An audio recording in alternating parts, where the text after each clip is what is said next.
bem-vindo ao Café Filosófico. Hoje eu converso com a professora Regina Jojas, do Departamento de Artes Visuais.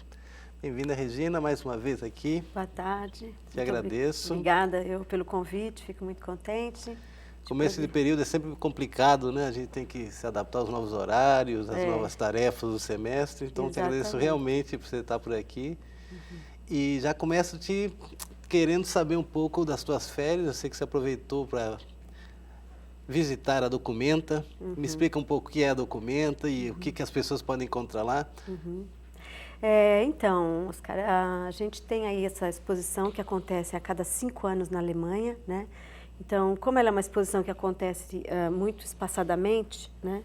Não é como as bienais, que são a cada 2 anos, então você tem bienais no mundo inteiro, tem a Bienal de São Paulo, a Bienal de Veneza, a Bienal de Istambul, enfim. A Documenta, ela acontece com esse período, né, de intervalo entre uma e outra muito maior, o que também dá um fôlego muito maior para a Documenta em termos de pesquisa, né, em termos de estabelecer critérios, vetores mais densos, vamos dizer assim, de curadoria, curatoriais, né? Então ela acaba sendo, no ambiente artístico, no meio das artes, assim, a exposição que, por acontecer 2 vezes por década, que vai determinar ou vai espelhar ou trazer para a gente um pouco essas grandes questões da arte contemporânea, né? Então ela é uma exposição geralmente bastante sólida, bastante exigente inclusive do público, né, que vai lá observar. Ela fica espalhada pela cidade de Kassel. A cidade ela disponibiliza vários museus, tem um museu principal chamado Fridericianum, né, mas tem vários outros museus e várias outras localidades da própria cidade. Às vezes um subterrâneo de um metrô abandonado, que era o caso essa vez. Às vezes a Documenta da versão anterior, ela ocupou todo o Karlsaue Park, que é um parque gigantesco que tem no meio da cidade, um parque muito bonito, muito bem cuidado.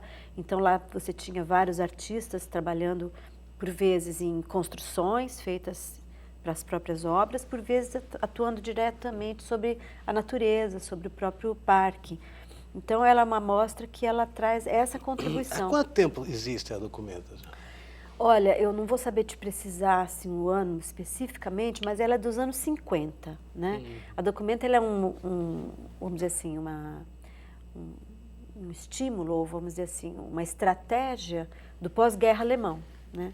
De recuperar o chão cultural, enfim, e criar uma cena, um cenário onde a questão da arte contemporânea pudesse, e principalmente assim, vamos dizer assim, os subsídios e o estímulo à produção da arte contemporânea pudesse se ajudar a Alemanha a se reerguer, inclusive como imagem, né, no exterior.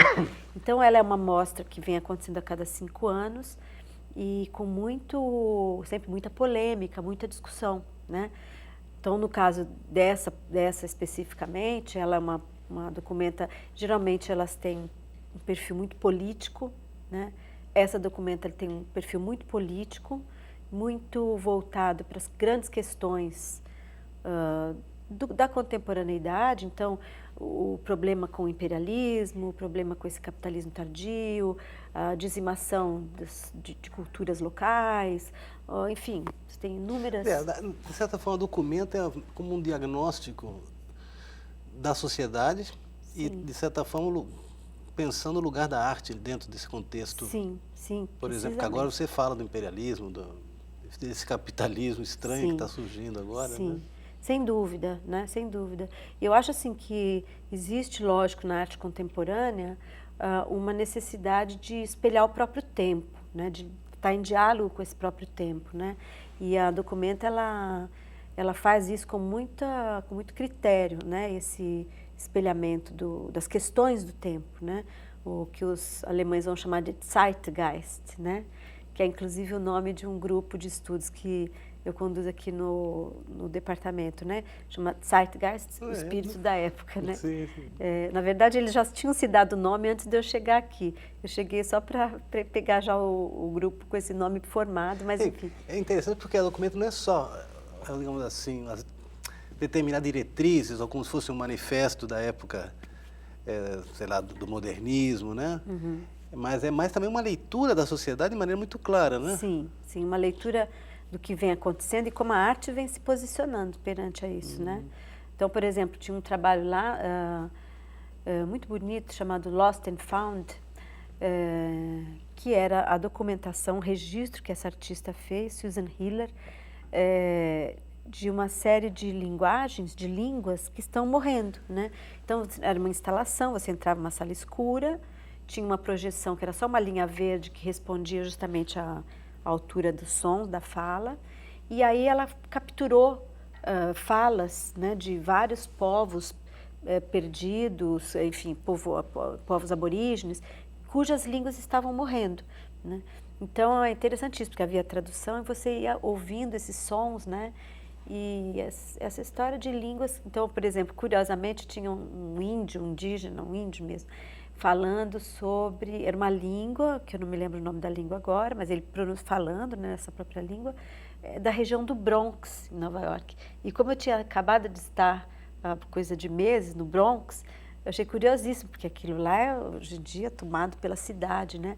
E era uma tribo ali do Bronx, cuja língua está sendo mantida por grupos de pessoas que vão tentando salvar ainda o que é possível, né? Então, esse é um dos exemplos, por exemplo, né, que eu achei. Acho que havia ali também, em alguns casos, de uma maneira bastante interessante, o empoderamento da voz feminina, né? Então, tinha, por exemplo, a recuperação da obra de uma ilustradora que eu não conhecia, inclusive, que é a sobrinha do Freud, né? Ela se chamava, se eu não me engano, Maíssa ou Raíssa Freud, e ao longo da vida dela, ela muda o nome dela e passa a se dar um nome masculino, e se vestir com roupas masculinas. E era uma ilustradora, enfim, que tem uma produção, que inclusive publicava para livros infantis, uma ilustradora de livros infantis, sobrinha do Freud. Então, aí eu achei interessante também esse museu, há um museu novo que foi inaugurado lá, uma sede nova para um museu que já existe em Cássio há muito tempo, daqueles irmãos, escritores, os irmãos Grimm, né, que escreveram muitas histórias e fábulas infantis, né? E esse museu está instalado numa sede maravilhosa, nova. E essa sede, justamente nessa sede, eles expuseram todos esses ilustradores, eram 3 mulheres ilustradoras, né? Que são pessoas, por exemplo, uma russa também, cuja produção é do começo do século XX. Essa também, essa irmã sobrinha do Freud. E uma outra que agora eu não me lembro bem qual era a relação dela, mas eram 3 mulheres, né? Então, isso um outro exemplo, né, dessa questão do questões atuais mesmo. Né? E, Regina, você que acompanha já várias edições, né, da Documenta, você viu transformações importantes, por exemplo, nas últimas 3 edições, vou colocar o 4 para pensar nos 20 anos? Eu acho que vem, sim, a gente vem assistindo várias transformações, né? Então, existem questões que são questões do campo da arte contemporânea, do próprio tempo que vai carregando isso, né? De uma maneira muito forte. Uma das coisas, por exemplo, que já no documento anterior ficou claro, nessa, talvez alguns trabalhos, mas a versão anterior, a edição anterior, você via em alguns momentos o questionamento dessa barreira entre arte e vida muito forte, né? Tanto é que você tinha naquela última documenta o trabalho de um historiador, não era um artista, era um historiador que fez uma pesquisa enorme ali em Cássio e descobriu que tinha um campo, na época da guerra, né, da Segunda Guerra, um campo que era usado como um campo de prisioneiros de trabalho forçado, enfim. Eles descobriram ali toda uma questão de infiltração nazista e era um campo de concentração na região de Cássio, né? Ele levantou toda essa documentação, mapeou todo esse histórico e isso virou um projeto dentro da documenta, feito por um historiador, né? Tinha uma outra sala, tinha uma sala que era um trabalho de um físico, tinha um outro projeto que era de um biólogo. Então, uma coisa curiosa, assim, que essas zonas de convergência, onde você tem determinadas pesquisas, determinadas questões que desembocam na questão da arte, porque também se utilizam de dispositivos de visualidade, de visualização e de exposição mesmo dessas problemáticas, registros fotográficos, documentações, que compõem um universo que a arte muitas vezes abriga, né? Então, é interessante ver como que esses transpassamentos vêm acontecendo hoje em dia, convivendo com outras situações de arte, de artistas, de salas, de mostras, onde você vê também questões atuais, contemporâneas do mundo, sendo tratadas em mídias tradicionais, pintura, né? Eu perguntei porque você está, por exemplo, você falou desse empoderamento feminino e tal, né? E o feminismo já vem desde a década de 60, sim, né? Sim. Então, nesse tempo todo, o que é que mudou? Eu pergunto, por exemplo, que dentro da filosofia, talvez a filosofia seja mais reacionária das áreas do saber respeito à questão do gênero, né? Pouco a pouco isso vem sendo discutido, na última década talvez tenha aparecido isso. Mas são dados alarmantes, por exemplo. Uma pesquisa foi feita sobre livros didáticos em filosofia e para 400 autores masculinos, homens, tinha apenas 20 mulheres. E sempre de uma maneira muito acessória, nunca como peça central de reflexão, como alguém que tem um pensamento, sempre como algum satélite, né? Então, isso acontece, por exemplo, na arte, porque o Brasil é muito marcado pela arte de mulheres, né? O modernismo é muito marcado por Tarsila, ou mesmo a Anitta, né? Lígia. Eu acho que existe na arte, eu vou dizer o seguinte, acho que existe ali em torno dos anos 60, final de 50 até anos 70, existe um arrefecimento muito grande do pensamento modernista, né? Das questões modernistas, então, daquele purismo modernista. Eu acho que o modernismo foi muito identificado com uma ideia universalizante de verdade, né? Atrás desse universal estava sempre esse homem branco, ocidental, né? Gênero masculino, né? Então, eu acho que nos anos 60, entre os anos 60 e 70, com todos os movimentos da contracultura, você tem lá as minorias, a ascensão dos discursos das minorias, eu acho que a gente identifica, num certo sentido, muitos autores identificaram isso como a passagem de um modernismo para um pós-modernismo, né? Você vê ali uma ascensão e uma abertura de espaços para essas outras vozes na arte ocuparem a frente, né? Então, você vê ali a própria questão, não só como assunto, né? Então, a questão do feminismo ou a questão das discriminações de gênero serem um assunto, mas também as próprias pessoas que produziam, né? Então, mais espaço para a produção feminina. Então, eu acho que existe um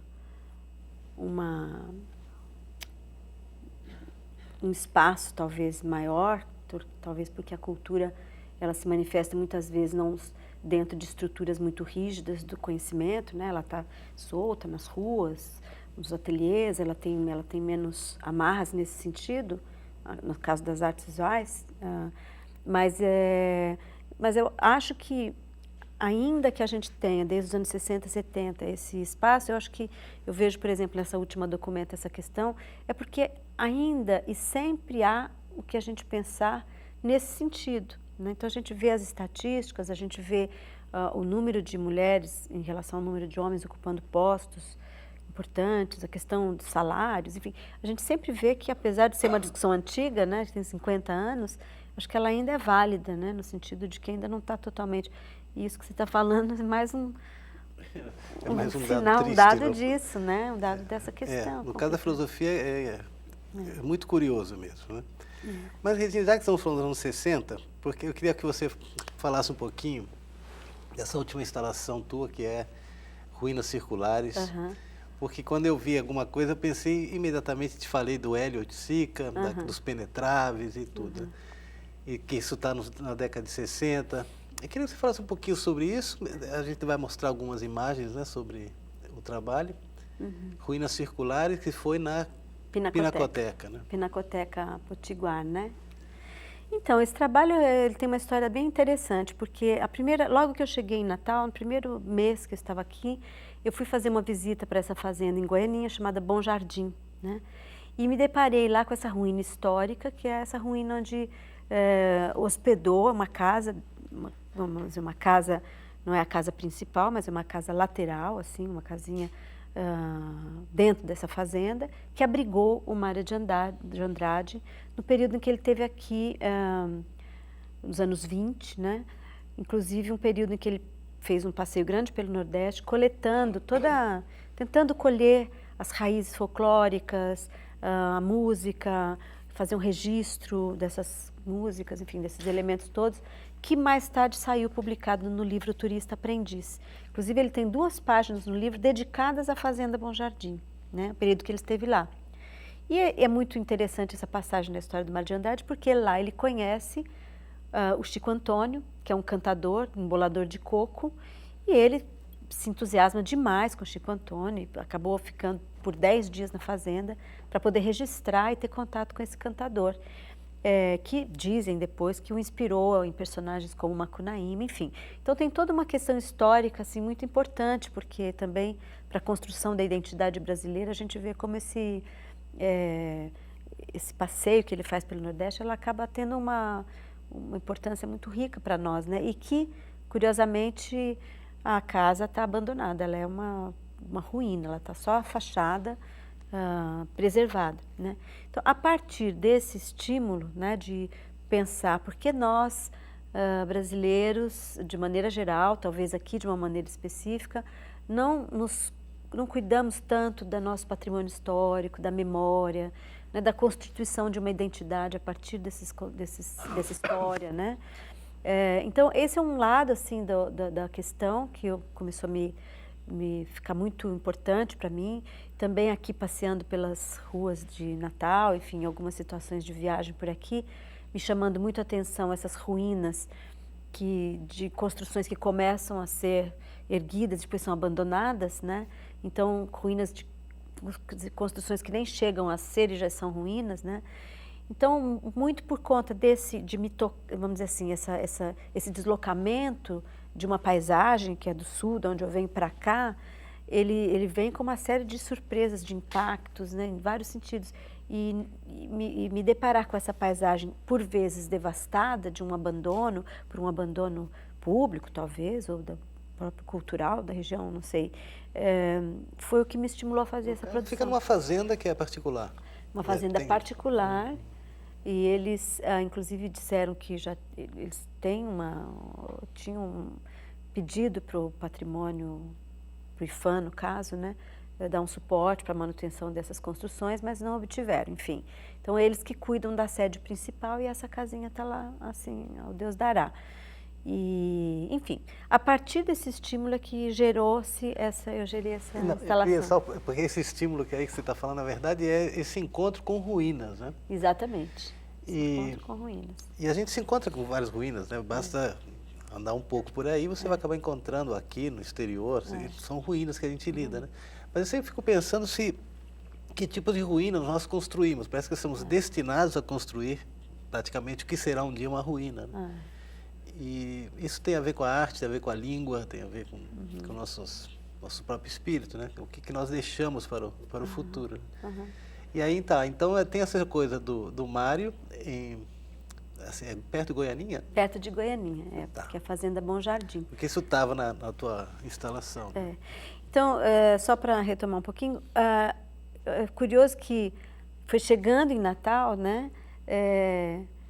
Que eu conheci essa fazenda e me lembrando um pouco, me reportando para a visita do Mário de Andrade, que vem aqui a convite do Câmara Cascudo, também foi chegando em Natal que ele foi visitar, então eu me senti muito também turista, aprendiz, assim, né?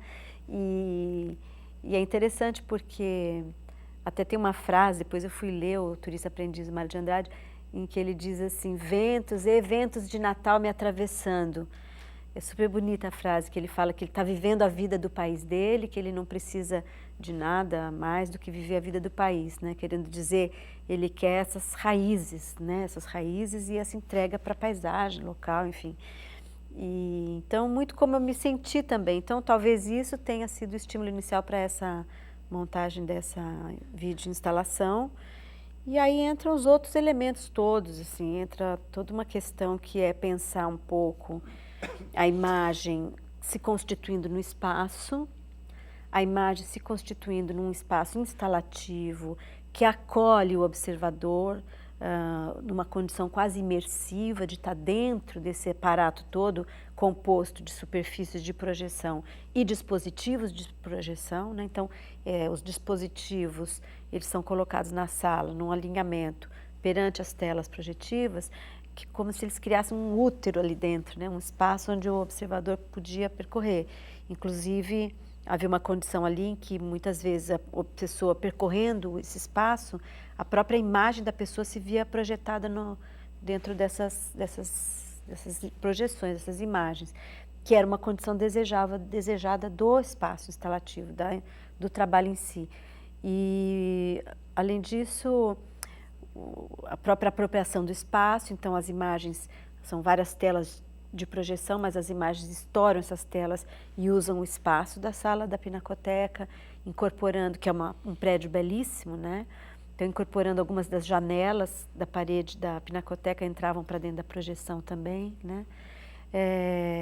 Então, um pouco no caso dessa instalação, a vontade de fazer um deslocamento da imagem como referência só da visada, de aprisionamento do observador sentado numa posição de recepção muito imóvel, né? Então, a vontade de trabalhar com esse deslocamento do observador, né? E a apropriação do espaço, né? Por isso que eu estava falando, comecei falando do Hélio, porque essa ideia do penetrável, né? De um objeto da arte moderna, que convida mesmo o espectador a fazer parte da coisa, né? A dar vida e fazer com que a arte aconteça, né? Sem dúvida, sem dúvida. Eu acho que vem daí, né? Dessa tradição dos anos 60, onde se vê vários artistas se influenciando muito pela questão da fenomenologia, né? Que a possibilidade de perceber o mundo através de sua própria fisicalidade, de estar no mundo, de estar vivenciando o mundo, e através dessa experiência, né? Você estabelecer esse diálogo, essa leitura, e não apenas uma leitura através de um aparato racional, lógico, enfim, que estaria identificado com a questão da visada, né? Então... Até porque é difícil a pessoa conseguir observar, digamos assim, os 5, eram pelo menos 5, né? Eram 5 superfícies de projeção. Ao mesmo tempo, quer dizer, a pessoa tem que andar, se deslocar para poder... Exatamente. E tinha um som também, né? Ah, sim. Então, aí ela era composta dessas imagens, e as imagens, elas iam desde a tomada dessa fachada, dessa casa, e algumas ruínas aqui da cidade, que foram elaboradas a partir de um retalhamento e de uma fragmentação da imagem. Então, a questão do fragmento ela é muito presente no trabalho, né? Essa composição de fragmentos que reúnem fotografia e vídeo ao mesmo tempo, né? E o som também tem uma particularidade. Eu me apropriei de uma faixa, de um CD, na verdade, é um cantador de coco cantando essa música, esse coco, de um CD que foi uma recuperação feita nos anos 70, com suporte, acredito que do Sesc, que foram um grupo que refez o caminho do Mário de Andrade, né? Quando ele fez esse mapeamento pelo Nordeste. Então, esse pessoal fez esse deslocamento e esse mapeamento fazendo as gravações, né? Então, eu tomei uma dessas faixas de coco e ela compõe com uma outra experiência sonora, que foi pegar um desses cocos e distender no tempo também, como que fragmentar o som, né? Na sua temporalidade, e criar aí uma massa sonora que também fosse algo, pensando a questão do tempo entre a fotografia e o cinema, a duração e o instante. Eu quis pegar uma música que tinha uma determinada duração e alongar, né, bastante, e criar essa massa sonora onde você recupera um pouco do coco original, mas é quase como se esse coco tivesse sido atravessado pelos ventos de Natal também, e aí ele tivesse se distendido assim, né? E, Regina, quase a gente não tem mais tempo, mas a tua experiência, você está aqui há alguns anos, poucos por sinal. 1 ano e meio. 1 ano e meio. Como é que você está vendo o público potiguar? Porque tem uma impressão que o natalense não é muito chegado em arte, mas acho que é uma imagem que vende, não sei se eu estou de acordo. Como é que foi a exposição? Olha, eu na verdade, eu acho que há sim um grande interesse, eu acho que existe um público inquieto, um público interessado, um público que participa, né? O que eu acho que falte, talvez, é da própria parte do aparato do Estado, do governo, de se investir mais nisso, né? A própria Pinacoteca, eu acho que ela poderia ter um outro cuidado, um outro tratamento, um outro... Então, eu fico pensando assim, o quanto também não faz falta para esse público mais alimento, mais oportunidade, né? Políticas públicas que permitam isso. As políticas públicas que permitam isso, né? Então, eu não sei se eu diria que é uma questão do problema. Eu acho que é sempre uma questão de educação, de políticas públicas voltadas para isso, né? Conceber um povo que não tem lugar para a arte é difícil, né? É difícil. Seria algo muito novo, realmente. Difícil. Já seria o final de tudo. Uma coisa que, não sei se dá tempo ainda da gente falar, mas só assim, me chama muita atenção que o próprio artesanato, que seria uma coisa muito importante da produção local, você tem as lojas que vendem para turismo, um artesanato massificado. Massificado, né? Total. E você não ter valorizado aquela produção. São poucos os lugares que você realmente vê, né? Então, infelizmente não temos tempo para mais nada. Tá bem. Conversei com Regina Iorras, professora do Departamento de Artes Visuais. Obrigado, Regina. Obrigada. Até a próxima. Até a próxima. Espero que não seja até a próxima documenta, que ainda tem muito que aí tempo. demora muito. Demora muito. É e você que está em casa já sabe que semana que vem tem mais. Até lá.